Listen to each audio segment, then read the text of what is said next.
Hi guys, we are here today with our October TBR list. Let me just say that this does not include our Spookathon reads. That is going to be a whole other video, so it's going to be a book-heavy month for the team here. But here are a few that we plan to read outside of Spookathon. The first book I really want to get to in October is The Darkest Legacy by Alexandra Bracken. I recently finished my reread of The Darkest Minds and absolutely loved it just as much as I did 4 years ago, so I'm excited to get to this fourth book in the series. I don't know too much about this book, but I do know it follows Zoo as a main character 5 years in the future, so 5 years after the end of the original trilogy. And I believe she is kind of acting as a spokesperson for the new government, and then she gets accused of committing some kind of horrible crime.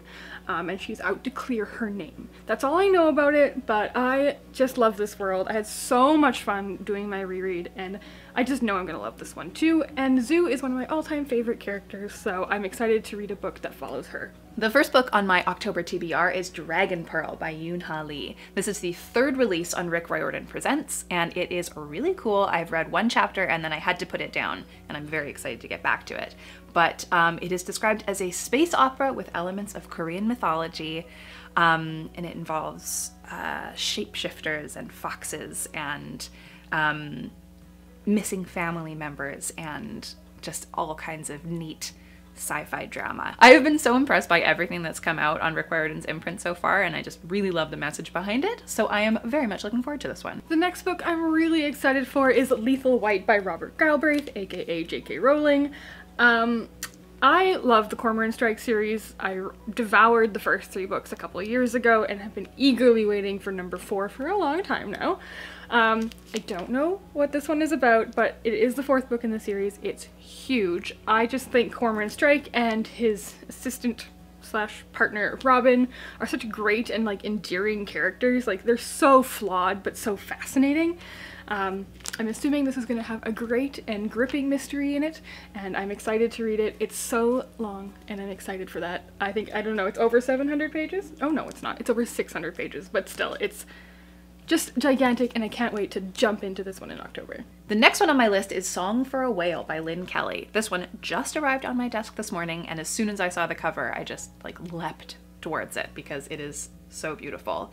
But the story is about 12-year-old Iris, who is deaf, and she excels at sort of all things electronic. She's really good at like rewiring things, but doesn't completely connect with a lot of the kids at school. But then they learn about this whale who is off the coast of Alaska, who, for whatever reason, the song that it sings doesn't connect with the rest of the whales in their pod, so it's a very lonely whale.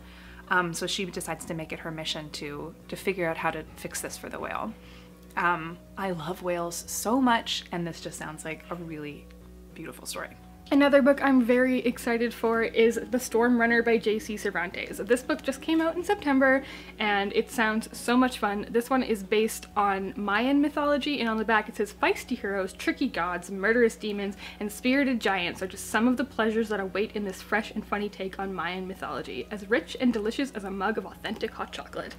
I love a good middle grade, and I'm excited for this new Rick Riordan Presents imprint. I haven't read Arusha yet. I don't know what's wrong with me, which was the first book to come out in this new imprint, and this one sounds equally as fascinating and so much fun, and probably a really fast-paced, fun fantasy adventure, so I'm excited to dive in. And finally on my October list is Educated by Tara Westover. This is a memoir of a girl who is exactly my age, who was raised in the mountains of Idaho, I believe, in a Mormon survivalist family. So she was very, very removed from society, and has since gone on to study at Oxford, and I believe she has her PhD. So it was like a real shift in her worlds, and this is the story behind it. I love memoirs like these, Glass Castle and Wild, and anything I can get my hands on that sort of has similar themes like this, I'm a huge sucker for, but I've heard from many, many people that this one sort of is top of class. So I'm very excited for it. Alright, so that is just a few of the books that we are excited to read in the month of October. That and many others, of course. If you have a TBR, let us know down in the comments. We'd like to know what you're going to be up to reading. And if you like this video, please give it a thumbs up and subscribe for more. Happy reading, and thanks for being awesome. Bye. Bye.